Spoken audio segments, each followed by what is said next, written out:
Hello everyone, you're watching your channel Share Depth. Welcome to another video. Viewers, आज हम आप लोग के सामने दो और ऐसे स्टॉक लेकर आए हैं जो उड़ने के लिए तैयार हैं, जिसमें हम अच्छा मुनाफा बना सकते हैं।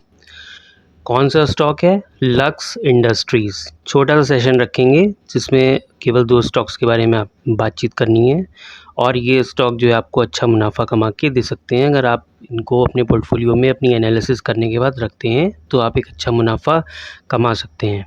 तो पहला स्टॉक है हमारा लक्स इंडस्ट्रीज़। अगर हम इसका वीकली चार्ट देखें तो हमें क्या दिख रहा है कि ये कंपनी ऊपर गई और उसके बाद क्या हुआ, ऊपरी स्तरों से धीरे धीरे धीरे करके क्या हुआ, नीचे गिरी।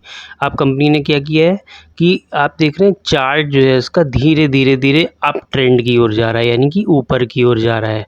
तो अब क्या होता है कि किसी भी स्टॉक में कोई एक स्टॉक जो है एक लिमिट तक ही नीचे गिरता है। ऐसा नहीं कि जब अगर कंपनी का बिज़नेस ही ख़त्म हो गया तब तो बात अलग है, अदरवाइज़ क्या होता है एक लिमिट तक ही क्या होगा, वो स्टॉक नीचे गिरेगा और फिर उसके बाद धीरे धीरे धीरे उसमें बाइंग शुरू हो जाती है। जैसे यहाँ पर देखिए ये बड़ी बड़ी बाइंग की कैंडल आ रही है, ये वॉल्यूम है, दिख रहा है, ये वॉल्यूम है, बड़ी बड़ी बड़ी क्या हो रही है, इसमें बाइंग आ रही है, धीरे धीरे धीरे इसमें लोग बाय कर रहे हैं। और अब क्या होगा कि ये स्टॉक ऊपर चढ़ने के लिए रेडी है।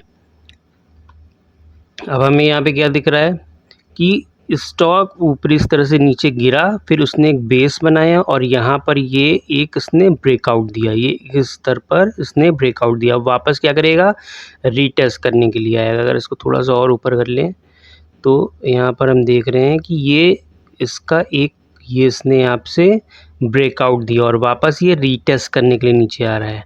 ठीक है, अब इसका लेवल क्या होगा, कहाँ पे रीटेस्ट कर सकता है, ये दिख रहा है, ये इसने एक सपोर्ट बनाया हुआ है, वापस स्टॉक उसी सपोर्ट पर आ गया है।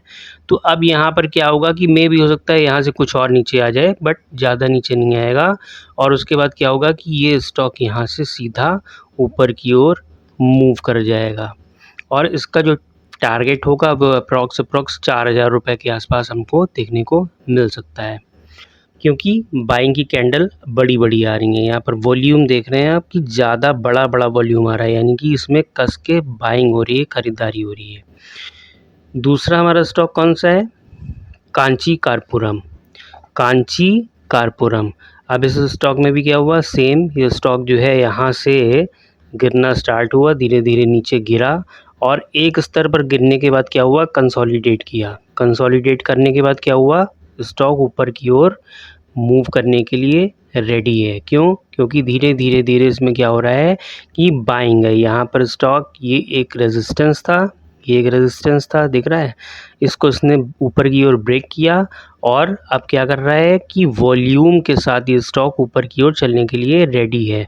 अगर इस स्टॉक में, वैसे तो अगर आप चाहें तो उसको करंट मार्केट प्राइस पे भी सीएमपी पे बाय कर सकते हैं, लेकिन अगर थोड़ा सा वेट करना चाहें तो फिर आप इसका ब्रेकआउट, यानी कि ये लगभग 800 के आसपास जो है इसको बाय कर सकते हैं, 800 के ऊपर, और उसके बाद जो है ये स्टॉक ऊपर की ओर अच्छा आपको मुनाफा कमा के देगा। ये इसका जो है टारगेट हो सकता है 1000 या 1100 रुपये के आसपास या फिर उससे भी ऊपर। अब क्यों स्टॉक ये बाय करना चाहिए, क्योंकि वॉल्यूम आ रहा है, ये दिख रहा है, ये बड़ी सी कैंडल आ रही है, ये बड़ी सी कैंडल आ रही है, क्योंकि इसमें लगातार जो है बाइंग हो रही है। दूसरी सबसे बड़ी बात कि कांची कारपुरम ये कंपनी करती क्या है, कपूर बनाने का काम करती है। इसको हम एक सेंटीमेंट प्ले के तौर पे भी ख़रीद सकते हैं, क्योंकि जैसा अभी आपको बताया कि आने वाले टाइम में क्या हो रहा है कि नवरात्र आने वाले हैं, तो कपूर की क्या होगी, बिक्री बढ़ने वाली है। तो ऑब्वियस सी बात है कि जब कपूर की बिक्री बढ़ेगी तो इसकी जो है मैन्युफैक्चरिंग बढ़ेगी, और जब डिमांड बढ़ती है तो आपको सबको बताया कि डिमांड के साथ साथ क्या होता है, जब डिमांड बढ़ेगी तो सप्लाई भी बढ़ेगी। तो इसको हम एक सेंटीमेंट प्ले के तौर पर भी ख़रीद सकते हैं। कुछ समय में ये हमें एक अच्छा मुनाफा कमा के दे सकती है। तो उम्मीद है कि आपको कुछ सीखने को मिला होगा, और अगर आप चाहें तो अपनी फंडामेंटल और टेक्निकल एनालिसिस करने के बाद ये दो स्टॉक अपने पोर्टफोलियो में रख सकते हैं और मुनाफा कमा सकते हैं। यहाँ पर हम कोई भी रिकमेंडेशन नहीं कर रहे, यहाँ पर कि मैं किसी भी तरह की कोई रिकमेंडेशन नहीं कर रहा कि आपको ये स्टॉक जो है बाय करना चाहिए। आप प्रॉपर अपने फाइनेंशियल एडवाइज़र से जो है एडवाइस लीजिए, अपनी फंडामेंटल टेक्निकल एनालिसिस करिए, और अगर आपको लगता है कि ये स्टॉक अच्छा है तो अपने पोर्टफोलियो में इसको ख़रीद कर रखिए। उम्मीद है आपको वीडियो पसंद आया होगा। अगर आपके कोई क्वेश्चंस हैं तो वीडियो के नीचे कमेंट करिए और देखते रहिए आपका अपना चैनल शेयर डेप। मिलते हैं अगले वीडियो में, तब तक के लिए बाय।